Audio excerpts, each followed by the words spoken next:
By now, you've probably been hearing about deadly consequences of distracted driving for at least 1 year or two. The stories of accidents, almost accidents, injuries and deaths are in the headlines almost daily. The police department are issuing tickets, cell phone companies are running commercials, and yet a new study shows that accident driving is now the number one killer of teens, surpassing drinking and driving, and killing more than 3,000 teens per year. But texting is only one of the many distractions drivers face behind the wheel. Today I will warn you about the dangers of distracted driving. I have been researching this topic for several weeks, and I feel that giving some information about this topic can help prevent fatal accidents. I am sure that some of us listen to music, eat, or even talk on the phone while driving. Today I'll discuss what is distracted driving.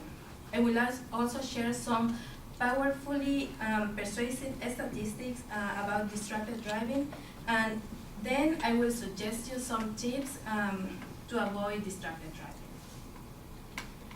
The first thing that I would like you to know is the meaning of distracted driving. Distraction.gov, the official website for distracted driving, define distracted driving as any activity that could divert the person's attention away from the primary task of driving. All distractions endanger driver, passenger, and bystander safety. There are three main types of distraction. Manual, like taking your hands off the wheel like when you are grabbing a cell phone. Visual, like taking your eyes off the road. And cognitive, taking your mind off driving, as they do. Yeah. Now that you know the meaning of distracted driving, let me tell you some activities that can distract you while driving. Texting, using a cell phone or a smartphone, eating and drinking, talking to passengers, grooming, reading, including maps, watching a video, or adjusting the radio, the CD player, or the iPhone. But because text messaging requires visual, manual, and cognitive attention from the driver, it is by far the most alarming distraction. That is why I would like to share with you some of the statistics related to the most alarming distraction while driving, texting. The National Highway Traffic Safety Administration research shows that drivers who send or receive text messages focus their attention away from the road for an average of 5 seconds. If you're traveling 55 miles per hour, this equals driving the length of a football field without looking at the road. The Texting and Driving Statistics website states that a text messaging makes a crash 23 times more likely, followed by dialing 2.8 times more risk, talking or listening 1.3 times more risk, and reaching for a device 1.4 times more risk. People under the age of 20 are involved in more fatal crashes due to distractions than any other age group. And 1 in 5 drivers of all ages confess to surfing the web while driving. And they justify it as saying that reading a text is safer than composing and sending one, that they hold the phone near the windshield for better visibility, or they increase the following distance, or they text only at a stop sign or a red light. I've shown you more some statistics that support the idea that distracted driving is a problem. Now I will suggest you some tips to avoid distracted driving. Drivers face many distractions behind the wheel. That's why the Office of Traffic Safety, a division of the Minnesota Department of Public Safety, recommends to turn off cell phones while driving or place them out of reach to avoid the urge of answering. If a passenger is with you, ask them to handle calls or texts.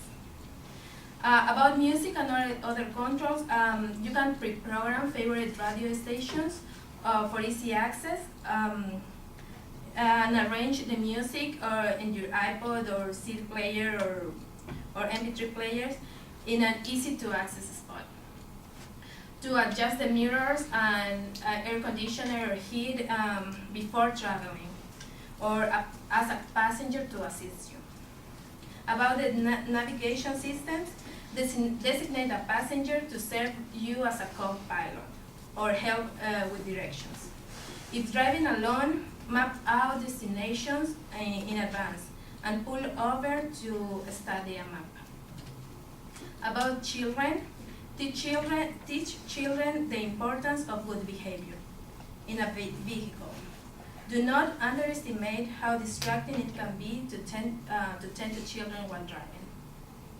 About eating and drinking, try to avoid food and beverage, at least the ones that are messy. To be sure that and be sure that foods and drinks are secure.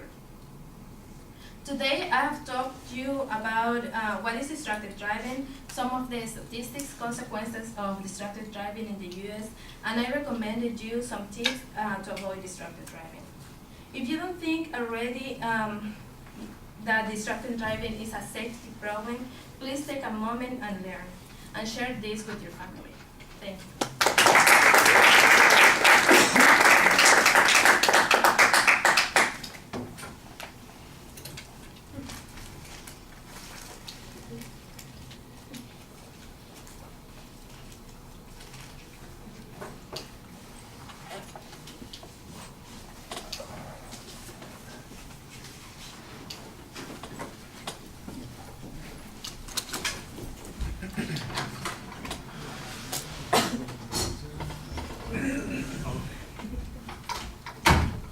All right, Maram, what did you think? I thought it was quite good. You had a very good preview at the start about what you were going to be discussing. It was very organized, and I liked how you defined a lot of terms and didn't just assume that people knew what they meant. You had very good visuals. I thought they really were in a good order, and you explained everything really well. You could look at the cards a little less because your head was kind of bobbing up and down. But I thought you had a very good conclusion and ending, and it was very interesting. Okay. Look, you've got commonalities with people at the beginning. Everybody's kind of related to hearing the stories, seeing the headlines, watching the ads, talking about this as an issue. So that's okay. The subject's relatively clear as a consequence, so we don't have to wonder what it is that you're going to be talking about. And I thought that the layout of the material was pretty solid. In fact, I think that that third point might be something that you could spend a little bit more time on. If this was a persuasive speech, well, that's what the direction that I think you would go in. How do you get people to engage in those kinds of behaviors that are going to reduce the amount of distracted driving? I think that that could be something that could be developed a little bit. Most of the time you gave source citations for information. I am amused about distraction.gov. That just sounds like a weird site. I can't wait to get on the computer and check it out. Let's see what kind of government distractions I can enjoy. But it's the official site of the U.S. government when it comes to distraction. That just is it's a funny thing to say and think about.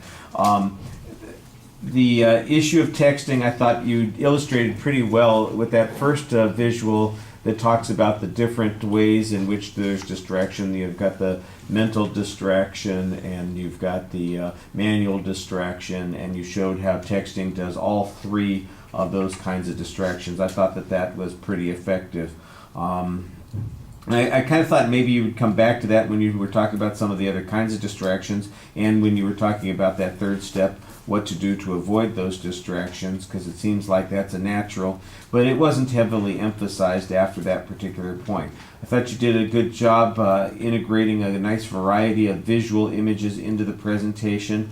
The statistics don't get overwhelming because they're presented kind of as separate visual components, and we can see what each piece of information means in its separate context. Even though you have maybe 3 or 4 of those up at one time, that might be the only thing that I would say to kind of adjust on that one slide, would be to maybe have the information come up, one piece of information at a time, so it's not all there at the beginning. But it, like I said, because I think the visuals do separate that information pretty well. Your voice is pretty loud and clear. Your eye contact, as has already been mentioned, is a little problematic. You're doing a lot of reading, and like many others before you, this screen is a distraction for you. You know, it's like, I'm just gonna check the screen when I'm doing my transitions. And a football field goes by, and the next thing you know, you're halfway through the speech, and you're still facing sideways. All right.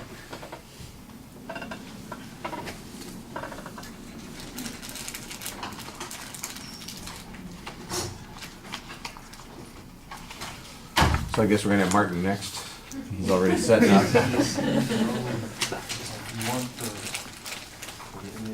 What have you got? Oh yeah, that. Yeah. No rush on that. And let me see. Lucky you, Maram, you get everything today. You're supposed to do the written evaluation. Jason, you're supposed to do the oral evaluation, but we had you do somebody else the other day, didn't we? Tank, have you done an oral evaluation? No. We're going to have you do the oral evaluation for Martin's speech then.